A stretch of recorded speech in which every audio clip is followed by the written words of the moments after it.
Programme हम लोग मेजबान अहमद इमरान खान हाजिर खिदमत है। ख़वातीन व हज़रात, जिला उकाड़ा की तहसील दीपालपुर और दीपालपुर का एक गांव किला तारा सिंह, जहां पे एक अहाते के अंदर से 55 साला मोहम्मद खान की लाश बरामद हुई। ये लाश किस तरह से दफनाई गई, उसके अपने अहाते में जहां पे माल मवेशी रखे जाते थे, इस केस के ऊपर आज हम काम कर रहे हैं। और किस शख्स ने मोहम्मद खान को कत्ल किया, मैं यकीन से कह सकता हूं कि जब आप देखेंगे, जब आप सुनेंगे, तो आपको यकीन नहीं आएगा कि इंसान और इंसानी रिश्ते इस हद दर्जा पामाल हो चुके हैं हमारी सोसाइटी में कि हम शायद अब तकलीफ के मारे रो भी नहीं सकते, बल्कि अजीब सकते किसी हालत में हैं कि रोएं भी तो किसके आगे जाके रोएं, सुनाएं भी तो किसको सुनाएं, क्योंकि आपकी और मेरी, हम लोगों की मुस्तकबिल की बड़े बड़े बयानात दाग के हमसे वोट लेने वाले हमारे लीडर हमारे बारे में इतनी भी परवाह नहीं करते जितनी किसी सोसाइटी के आवारा कुत्तों के लिए की जाती हो। हम आवाम हैं, लेकिन हमारा जानवरों से भी बुरा हाल होता जा रहा है। और इसके ऊपर सबसे बड़ी सितम ज़रीफ़ी ये है कि 7 दहाइयाँ होने वाली हैं इस मुल्क को आज़ाद हुए हुए, कोई एक ऐसा लीडर नहीं मिला जो हमें अंधेरों से निकाल के, शऊरी तारीकियों से निकाल के रोशनी के रस्तों पर लेकर चले।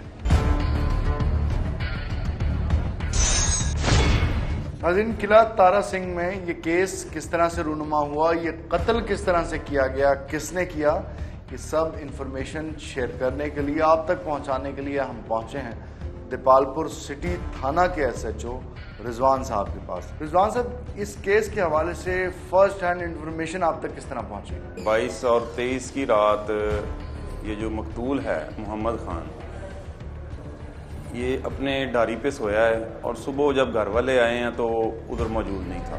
2 दिन ये घर वाले तलाश करते रहे, लेकिन वो मोहम्मद खान घर वापस नहीं आया।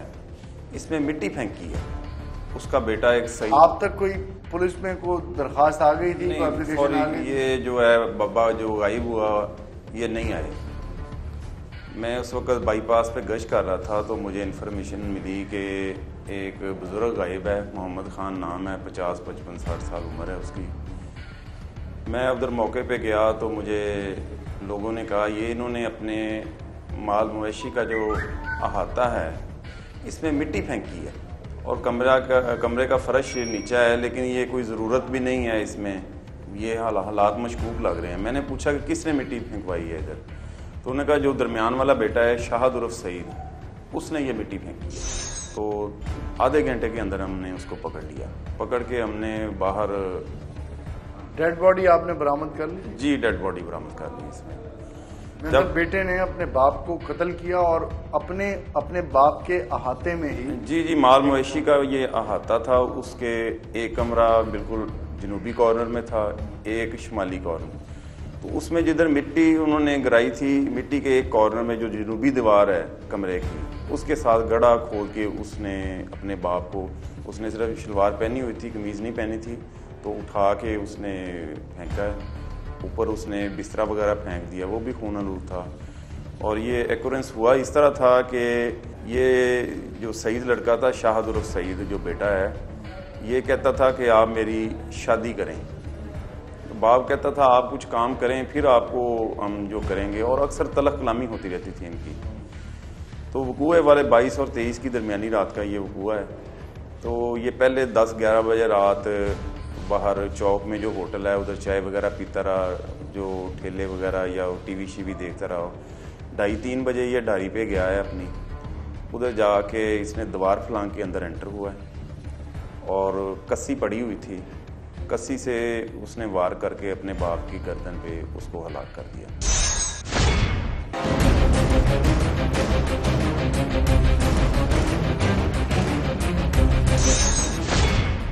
नाज़रीन, बड़े शहरों के बारे में तासुर है कि वहाँ पे मशीनों की हुकूमत है, वहाँ पे इंसान की ज़िंदगी इतनी मसरूफ़ हो गई है कि दूसरे इंसान की ज़िंदगी की वो कीमत नहीं रहती जो कि छोटे शहरों या गांव देहात के अंदर होती है।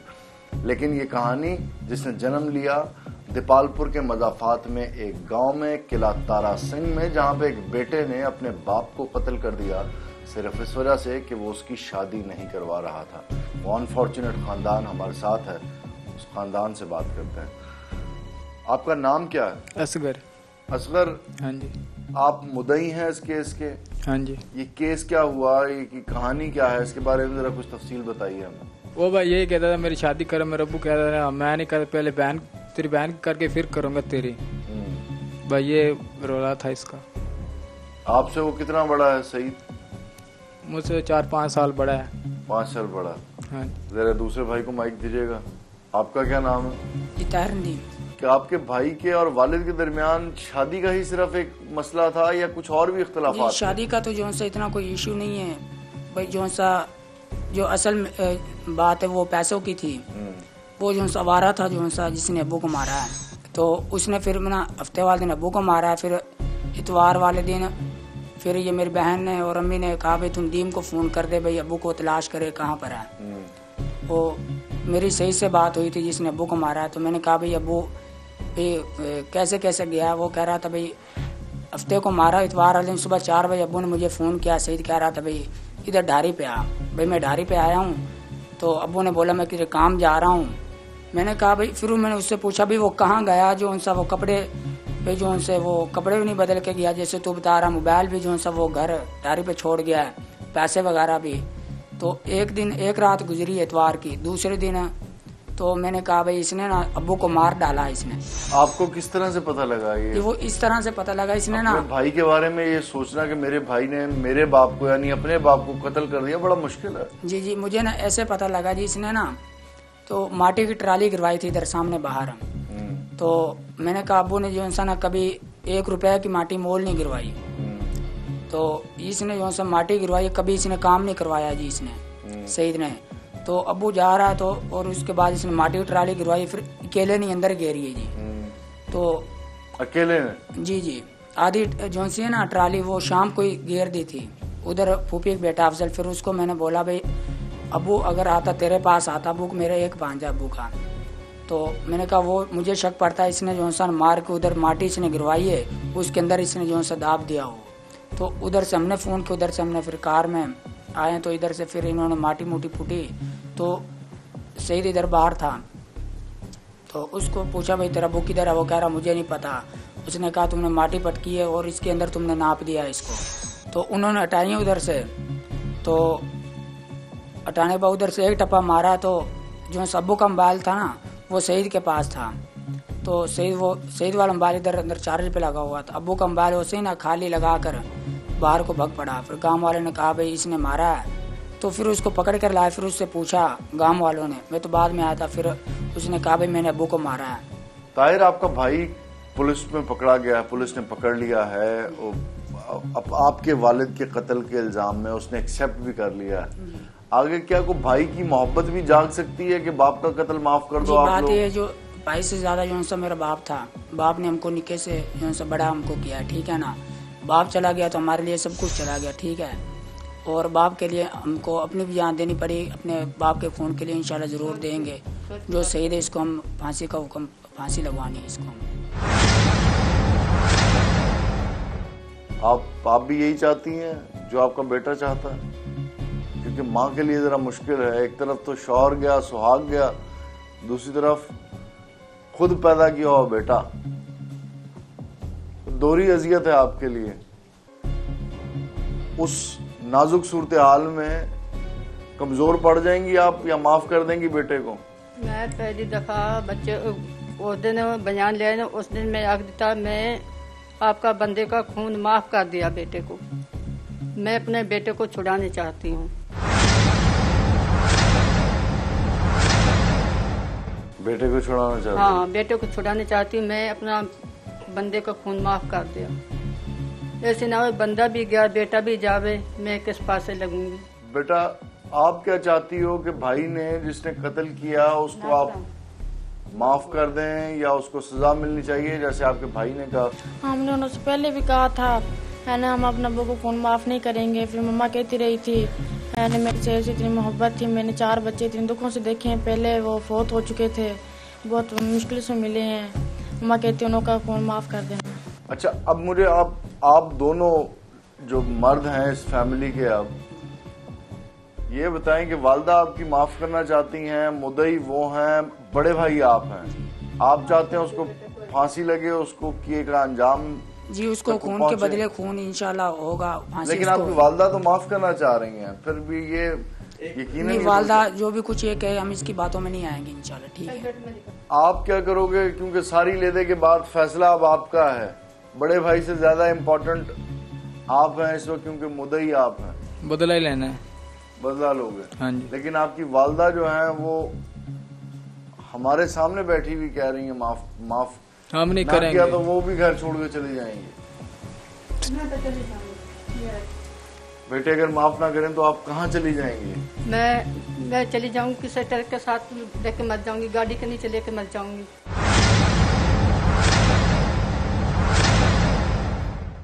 मेरा कोई भी नहीं हैगा, ये बेटे भी मेरा नहीं पढ़ेंगे। मैं इसको मैं फांसी लगवा दूंगी तब मेरी कोई कदर नहीं रहेगी घर में।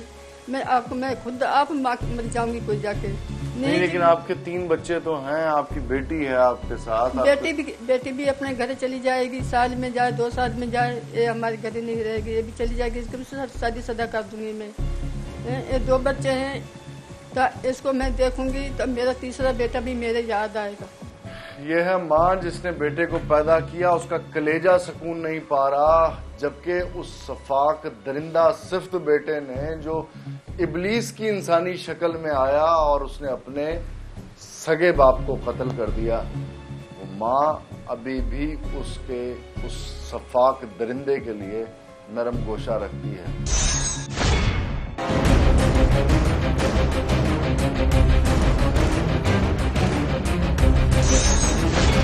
किस तरह से मारा तुमने?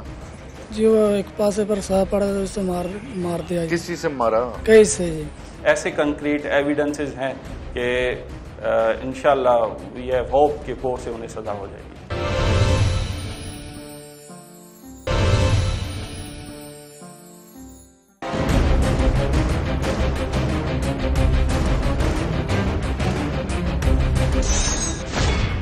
उस मजलूम गरीब खानदान की बात आपने सुनी जिसके ऊपर क़यामत सुगरा गुजरी, जिसका बाप गया और उस बाप को कत्ल किया, उस बाप के अपने बेटे ने।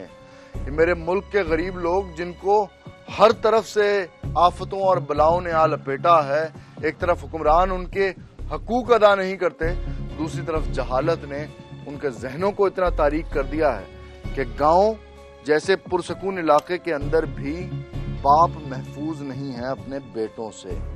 यह है वो कमरा जहां पे बारिश की वजह से मोबिलिटी करना भी मुमकिन नहीं है।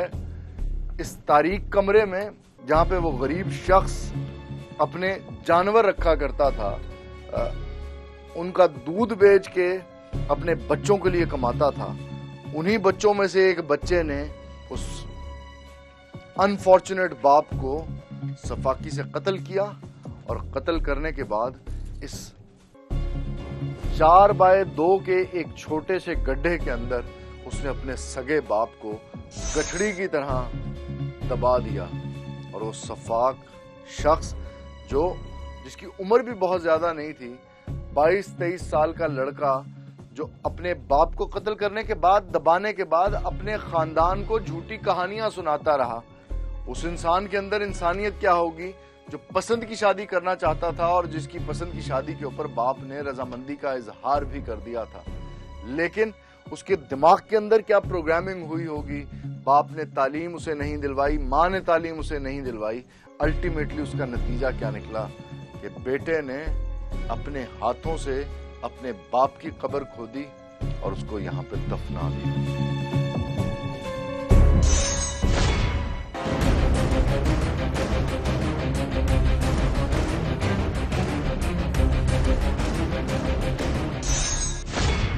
नाज़रीन, मजहब इस्लाम के अंदर करीबन हर बच्चे को अवलीन बचपन में बता दिया जाता है कि तुम्हारी माँ के पैरों के नीचे जन्नत है।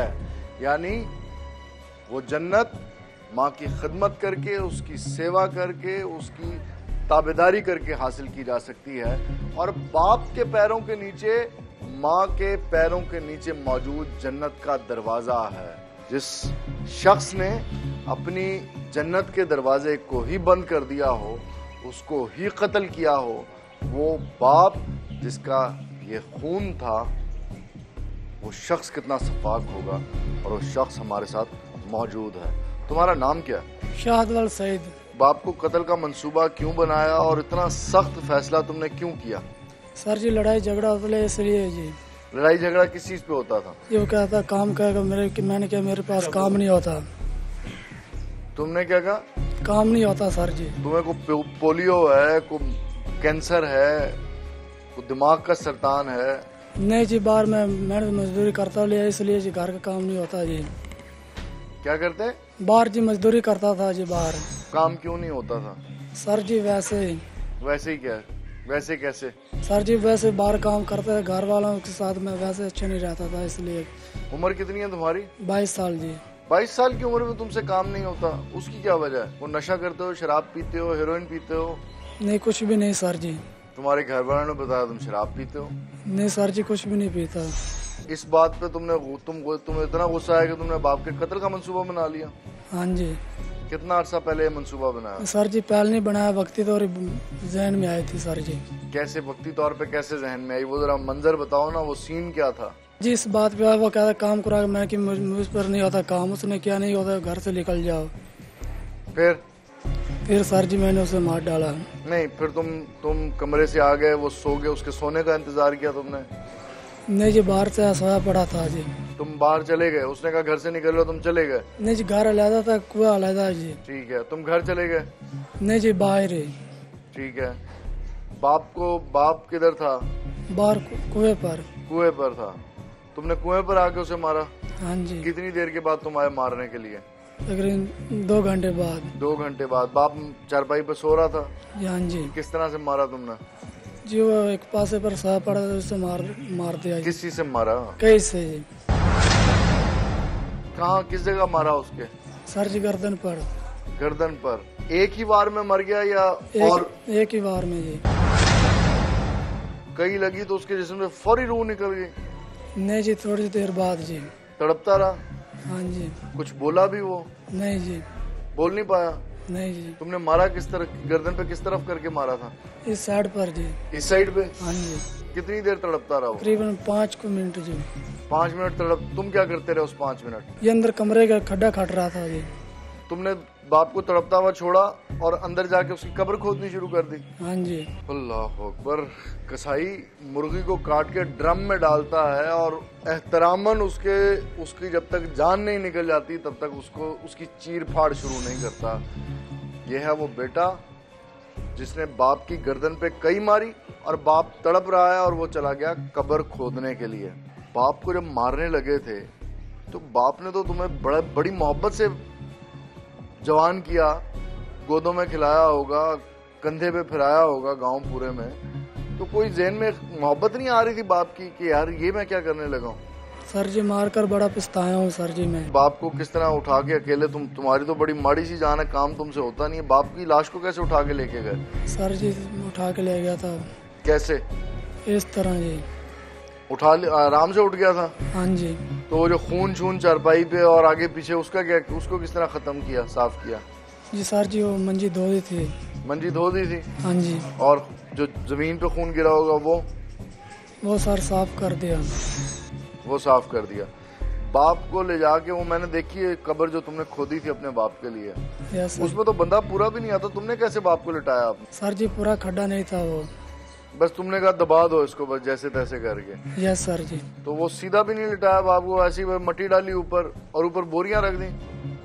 Yes sir. ताकि शक ना हो किसी को? यस सर जी। काम तो तुमने बड़ी शैतानी अक्ल के साथ किया, बड़ी शातिर दिमागी के साथ किया। पकड़े कैसे गए तुम? सर जी चाचा के बेटे ने पकड़ाया जी। कैसे पकड़ाया उसने? पता नहीं जी, उसे पता है जी। अच्छा वो लड़की कौन है जिससे तुम शादी करना चाहते थे? जी शादी तो पहले करना चाहता, बाद में नहीं जी सर जी। बाद में क्या होगा? को मसला मसाइल हो गए तुम्हारे साथ? नहीं जी, वैसे नफरत पैदा होगी उससे जी। किससे? लड़की से जी। लड़की से नफरत पैदा हो गई? हाँ जी। क्यों? शादी से पहले ही नफरत हो गई? वो कह रही थी शादी करवाओ, मैंने कहा नहीं मैं नहीं करवानी, इसलिए जी उससे नफरत पैदा हो गई। अच्छा, वो कह रही थी शादी करो, घर वाले नहीं मान रहे थे मेरे घर तुम क्या वाले। कह रहे थे? शादी के बगैर रिलेशन ऑन करो। हाँ जी, तुम चाह रहे थे शादी ना हो, बस चक्कर चुक्कर चलता रहे। वो कह रहे घर वालों को भेज, मैंने कहा नहीं मैं घर वालों को नहीं भेजना, इसलिए जी उससे नफरत हो गई। फिर तुम्हारी तो बहन भी है, वो हाँ भी, जी। उसकी भी शादी का टाइम हुआ खड़ा, तो कभी उसके बारे में नहीं सोचा कि यार बहन की शादी पहले कर लें, फिर भाई हम सर जी सोचा उसकी शादी पहले करनी जी। फिर क्या हुआ? फिर जी मेरे साथ ये मैंने ये काम कर तुम दिया तो बड़े बेगैरत, बेटे भी बेगैरत हो और भाई भी बेगैरत हो। जी। वाला साहब कह रहा था भी बच्ची की शादी, मैंने कहा चल बच्ची की पहले कर देना शादी। हो ना, तुम बेगैरत बेटे भी और बेगैरत भाई भी हो के नहीं हो? है क्या जी सर जी? मैं अपने बेटे को छुड़ाने चाहती हूँ। वालदा जो भी कुछ ये कहे हम इसकी बातों में नहीं आएंगे। खान मोहम्मद का कत्ल जो कि उसके बेटे के हाथों, शाहिद उर्फ सईद के हाथों हुआ, जिसने अपने बाप को पसंद की शादी टाइम पे ना करने और उसमें लिंगर ऑन टैक्टिस यूज करने पे मुखासमत में आकर अपने बाप को गोबर उठाने वाली कई के एक वार से अपने बाप की जिंदगी का सफर खत्म कर दिया। हम इतने क्रॉनिक क्यों हो गए हैं? नफ्सियाती तौर पे कहाँ पे डिसऑर्डर है और इस डिसऑर्डर को किस तरह से एड्रेस किया जाना चाहिए, ये जानने के लिए हम हाजिर हुए हैं लाहौर की साइकेट्रिस्ट मरियम फैज साहिबा के पास। आपका बहुत शुक्रिया अपने टाइम के लिए। मरियम, मुझे बताइए खराबी कहाँ पे आ रही है? स्टेट अपनी बहुत सारी रिस्पॉन्सिबिलिटीज नहीं उठा रही, सर्टनली नहीं उठा रही, लेकिन क्या हमारा फैमिली सिस्टम गल गया है? फैमिली सिस्टम के अंदर माँ बाप, पेरेंट्स अपने बच्चों की ग्रूमिंग नहीं कर पा रहे, या ये जो एक मटीरियलिज्म का खेल चल रहा है उसकी वजह से ये बच्चे जो मुस्तकबिल का मेहमान थे इस हद तक बिगड़ चुके हैं कि कातिल बन गए हैं अपने ही माँ बाप के? देखिए इमरान साहब, सबसे पहली बात ये कि पेरेंट्स और बच्चों के दरमियान कम्युनिकेशन गैप बहुत ज़्यादा आ गया। जब बच्चे अपनी बलूगत की उम्र को पहुंचते हैं, उनके अंदर बहुत सारी तब्दीलियां आ रही होती हैं, जिस्मानी भी और जहनी भी, नफ्सियाती भी आप जिसको कह सकते हैं।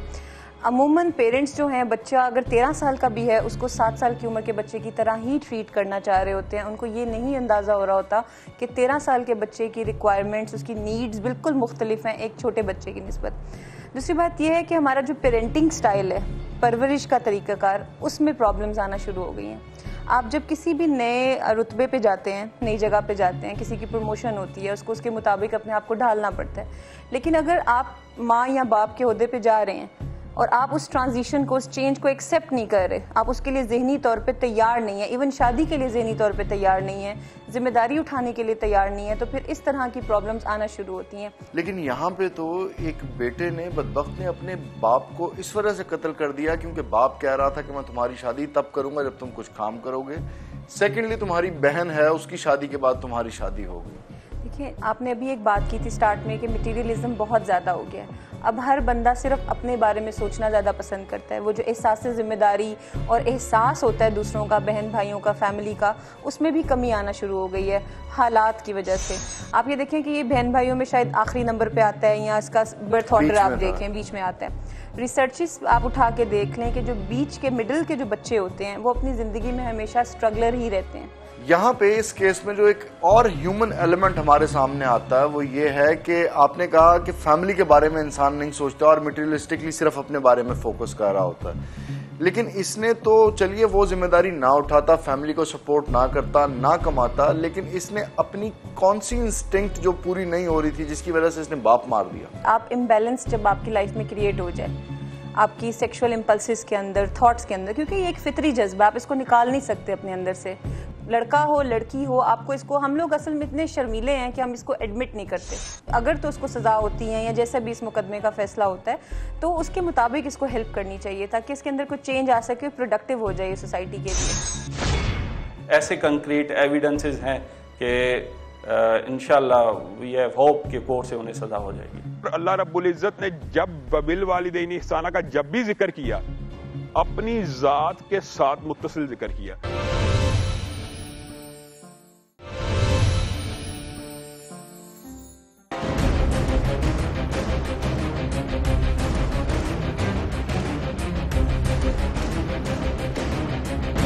मैं अपने बेटे को छुड़ाने चाहती हूँ। वालदा जो भी कुछ ये कहे हम इसकी बातों में नहीं आएंगे।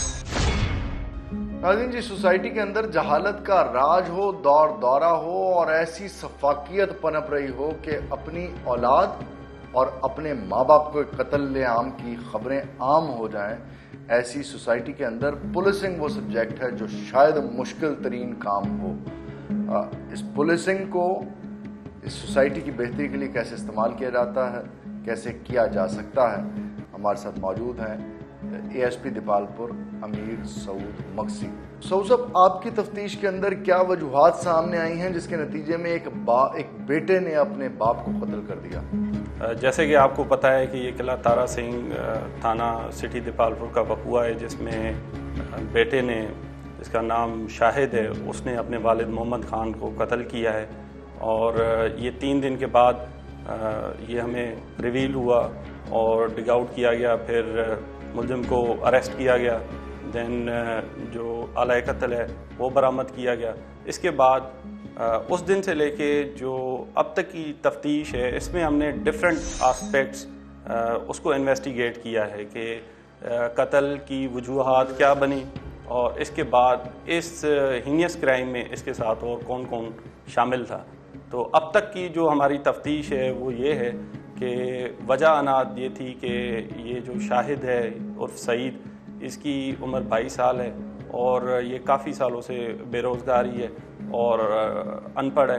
तो इसके अलावा इसका कोई काम काज नहीं था।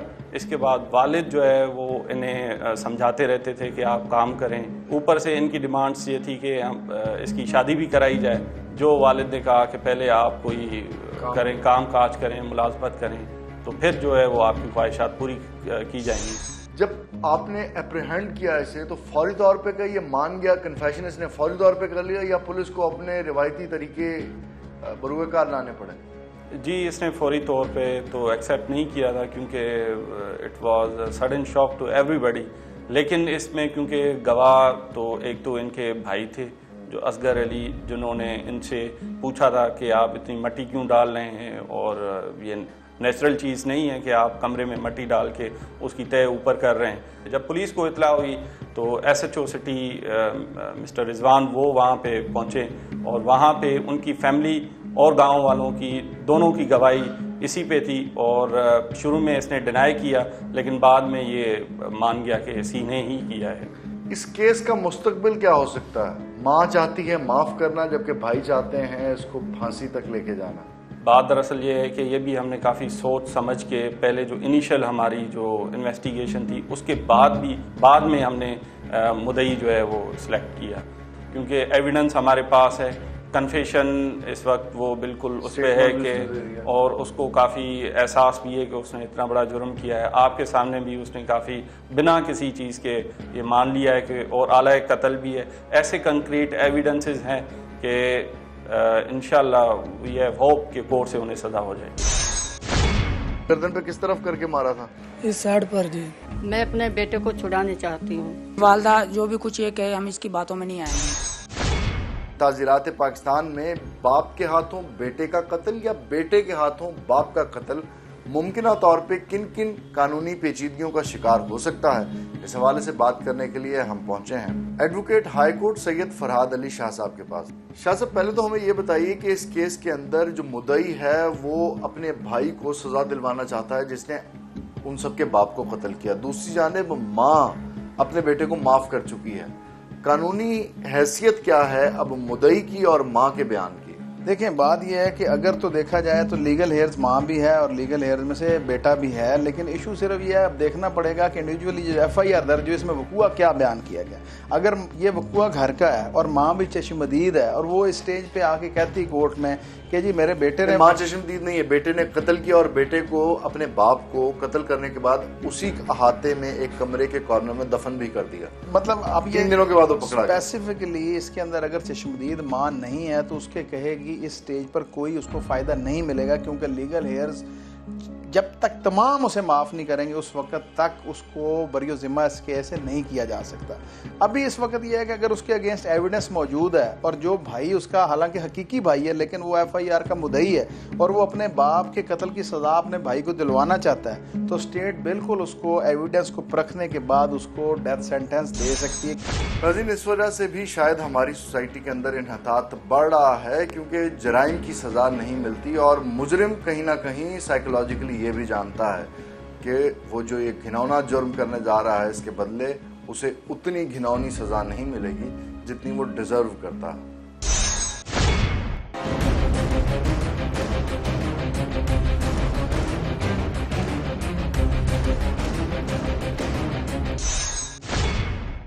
मज़हब के अंदर बाप की अहमियत क्या है ये जानने के लिए हम हाजिर हुए हैं अल्लामा एहतशाम इलाही ज़हीर साहब के पास। एहतशाम भाई बहुत शुक्रिया आपके वक्त का।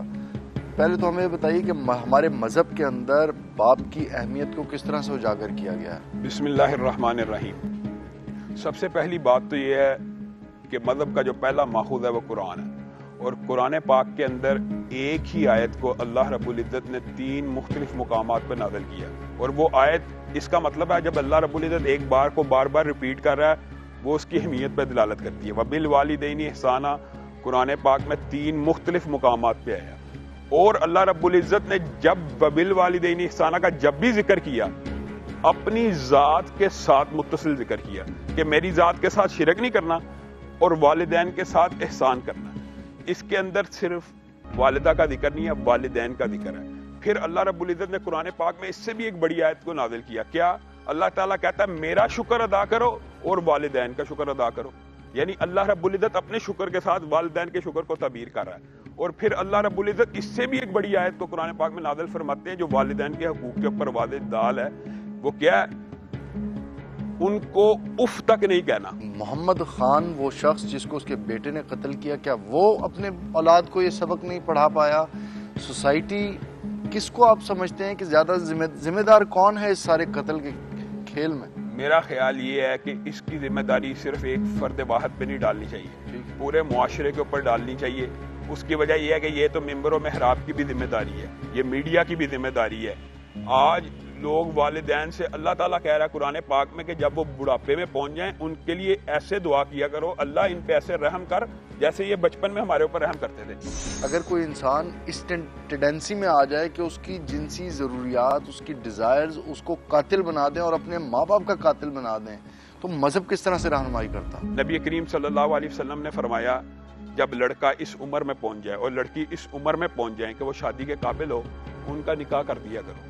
लेकिन एहतशाम भाई डुएबल नहीं है, आज डुएबल नहीं है। अब सबसे बड़ी बात, ये जो बात आप कह रहे हैं कुरान पाक में इसी आयत, यही बैन ही ये लफ्ज मौजूद है। क्या? कि लोग फकर की वजह से, गुर्बत की वजह से अपनी औलाद की शादी नहीं करते, लेकिन नबी करीम सल्लल्लाहु अलैहि वसल्लम ने फरमाया डर जाओ, कोई अल्लाह का नेक बंदा तुम्हारे पास आके मुत्तकी हो, सिर्फ शर्त मुत्तकी है, हस्बो नसब जमाल की वजह से शादी होती है, लेकिन अगर कोई अल्लाह का खौफ रखने वाला बंदा तुम्हारे से आके तुम्हारी बहन या बेटी का रिश्ता तलब करे, उसको फौरी तौर पे रिश्ता दे दो। आखिर में मुझे बताइए कि हमारी सोसाइटी के अंदर जहाँ पे महरूमी बहुत ज़्यादा है, अनएम्प्लॉयमेंट है, अफराते ज़र है, लोग अपनी रोटी पूरी नहीं कर पा रहे, इस मुआशरे के अंदर इस मसले को पेरेंट्स किस तरह से डील करें? मेरा ख्याल है अगर इंसान की, ये प्रायोरिटीज़ की बात है, अगर इंसान की प्रायोरिटीज़ ये हो कि मेरा बच्चा गलत राह पे ना चले, अगर इंसान की प्रायोरिटी ये है ठीक है यार गलत राह पे भी चल जाए लेकिन दौलत होनी चाहिए, ये मुख्तलिफ प्रायोरिटीज है, क्लियर होना चाहिए। कई वालिदैन ऐसे होते हैं ठीक है यार पैसे तो हों, चाहे जिसके साथ मर्जी उफिया शनासाई या बातें करता है कोई हर्ज नहीं। कुछ वालिदैन ऐसे होते हैं वो कहते हैं कि करोड़ों भी चाहे कमा ले लेकिन बुराई के रास्ते में, चाहे 1 रुपया भी हमें कमा के ना दे, बुराई के रास्ते में ना चले। नाज़रीन, शाहिद उर्फ सईद ने जो अपने बाप को कत्ल किया, इस कत्ल के ऊपर आज का प्रोग्राम आपने मुलाहिजा किया। इसके अंदर मजहबी एंगल भी है, साइकेट्रिक एवेल्यूएशन भी है और उसके अलावा कानूनी पहलू भी है। यकीन जानिए कि मैं और मेरी टीम जो इस जहालत की आग को फ्रंट पे महसूस करती है, इसकी तपिश को, इसकी हिद्दत को हर रोज़ हर हफ्ते महसूस करती है, हम भी इससे तंग आ चुके हैं। हमारी सोसाइटी के अंदर थोड़ी सी कुछ नॉर्म्स वैल्यूज़ होनी चाहिए खुदा के लिए। हमारा मजहब भी यही कहता है, दीन फितरत का है, फितरत से नहीं लड़ सकते। आप और मैं, हम लोग फितरत के सामने बंद नहीं बांध सकते। फितरत से लड़ना छोड़िए और अपने अकायद की तरफ तवज्जो कीजिए, अपनी औलाद को वैल्यू कीजिए। ये कुदरत का अनमोल तोहफा है, इस तोहफे को इस तरह रायगा ना जाने दीजिए। मेज़बान अहमद इमरान खान के साथ हम लोग की पूरी टीम को इजाज़त दीजिए। अल्लाह निगहबान।